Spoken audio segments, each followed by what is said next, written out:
به نام خدا و به نام خلق قهرمان ایران.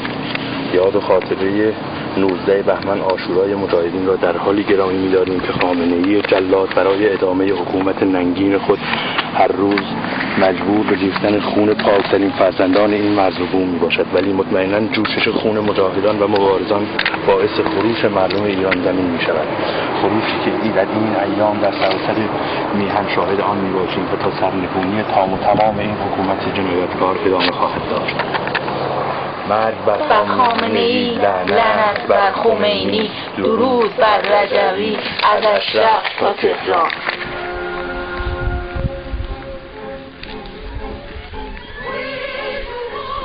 یاد و خاطره مجاهدان قهرمان موسی و اشرف گرامی 19 بهمن 89 طالقان.